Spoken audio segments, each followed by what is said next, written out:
Welcome to Pulp Mortem, the search for a lost literary classic from the Pulp era. Today we're packing up, joining the wagon train to Old Red, and praying against space dysentery in Outpost Mars. But first, a little bit about the author, or in this case, authors. Cyril Judd is a joint pseudonym. The first half is CM, or Cyril Kornbluth, and yes, that's his real name. Kornbluth was born on July 23, 1923, and died in 1958 at the age of 34.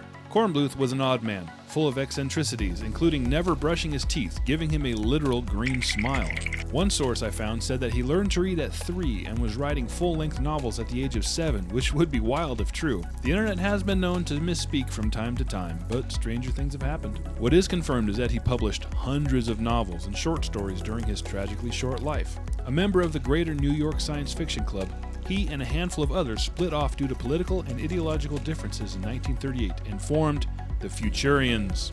I won't get too deep into the Pulp Club drama right here, but suffice it to say it's pretty fascinating. Maybe I'll make a video on it someday. But another foundational member of the Futurians was the second half of Cyril Judd, Judith Merrill. She was born Judith Josephine Grossman in January 21st, 1923, the same age as Kornbluth. Merrill's mother was a suffragette, and activism was a major part of her entire life. Moving to Canada after the Vietnam War, Merrill continued to write and ended up donating her entire book collection to the Toronto Public Library, called the Spaced Out Collection, which to this day boasts over 70,000 titles. She died in 1997 at the age of 74 and was posthumously inducted into the Science Fiction Hall of Fame in 2013. Which brings us to Outpost Mars. Mars was no paradise, but to Dr. Tony Hellman, it meant a second chance for man, and to Hugo Brenner, it meant a world to plunder. Tony was the leading member of Sun Lake Colony, a band of frontier-extending Earth people, intrepid space pioneers. Brenner was the planet's most powerful magnate, an operator whose vast wealth was based on Earthmen's tragic addiction to the vicious drug Marcaine. When Brenner accused the Sun Lakers of stealing 100 kilograms of the Martian drug, the colony was threatened with extermination unless the thief was found and the Marcaine returned. Tony and his fellow colonists saw their second chance fading. Brenner's success would be the end of their better world. Could the struggling colony survive the assaults of entrenched greed and persecution? The answer makes an absorbing science fiction novel, one that has depth as well as action, human warmth as well as suspense and excitement. Outpost Mars was originally printed in 3 parts in Galaxy magazine in 1951 under the title Mars Child. A year later, the hardcover by Abelard Press came out, and then this Dell paperback that I own in 1954. It is 223 pages and would have cost $0.25 back then. The cover is by Richard Powers, and it features his signature style on a little less acid. It's okay. I feel nothing. It looks Mars-ish, but I'm not sure what's happening here. Is this guy punching the pointy rock? Is he holding on for dear life in this rock storm that isn't taking place like 4 feet away? Also, aren't these planets kind of close? I'm not an astronomer, but you think the Mars skyline would look pretty similar to Earth's skyline, wouldn't it? Like, you pretty much have the same view as your neighbor, right? Today you can easily find the paperback for $7 to $10, while the hardcover goes for around $100. In this tale, Earth is lost, without hope, a powder keg waiting to blow. But for brave pioneers, the dangerous frontier of Mars beckons. Daily pills have been created to genetically alter man's lungs to take in the foreign air, to protect their eyesight from the harsh glare of the sun through the thin atmosphere, and meds to fight off the Martian toxins that are present in everything they touch, eat, and drink. For the colonists at Sun Lake City, life is hard, but it's free. This isn't so bad, huh? Making bucks, getting exercise, working outside. Dr. Tony Hellman mounts the investigation to find the stolen drugs. But things become more serious and more dire when there is something wrong with the colony's newest baby. Here he is! Oh, yeah! And then bodies start showing up, savagely murdered.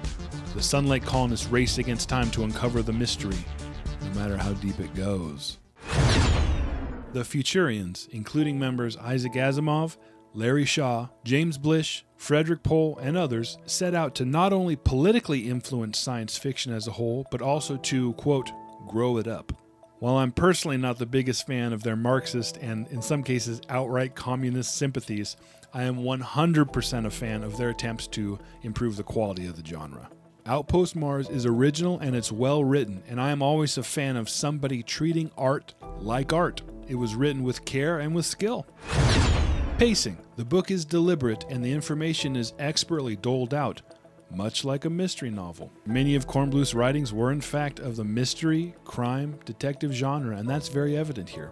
Now, that isn't to say this is a whodunit in space, but the merging of mystery and science fiction together is, dare I say, perfect?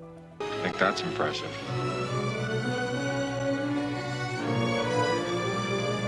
The final revelation is serviceable. It won't blow your mind. But the true wonder here is the deft hand necessary to perfectly balance those two opposing genres. It's good stuff. Romance. I'm 12 reviews in, and this book so far handles a budding relationship better than the most, maybe with the exception of the Furies. The relationship between Tony and Anya is great, with complex chemistry and some really sweet moments. You knew it was coming, and now, the bad. The colony is successful because they produce and ship to Earth radioactives. Okay. What is that? It isn't clear. At one point, it's kind of implied that it might be compressed Mars dirt, but then as soon as I thought, okay, that's it, it implies that there are different types of radioactives that they produce and ship. For being such a foundational element to the story, it just could have been better explained, or, explained at all. What am I going to say? You know what I'm going to say. Too many characters! Nobody has the balls to come out and say it and just say, look, 85% of you have to go. That's it. There are 70 or so members of this colony, and I feel like we meet all of them, even if they're just introduced for a second and then never to be seen again. I feel like I keep saying this, Pulp. Listen to me here.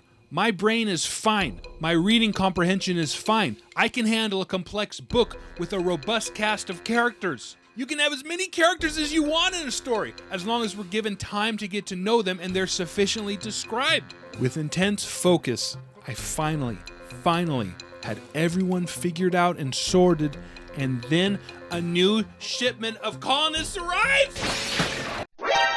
The back cover promises action.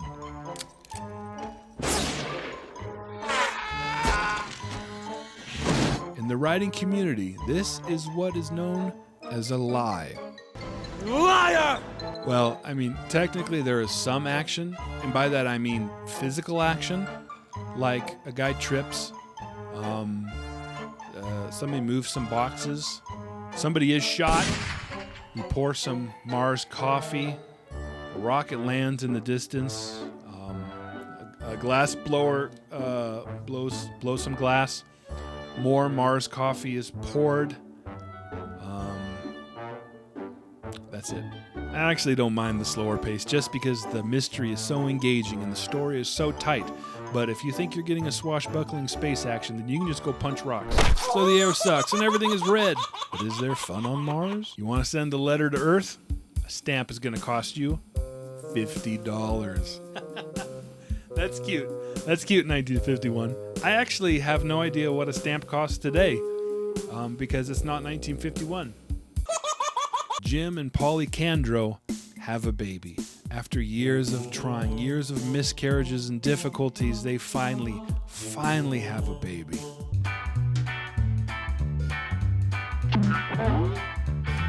Because of all the love and support they've received from Sun Lake City, they decide to name their baby Sun Lake City Colony Candro.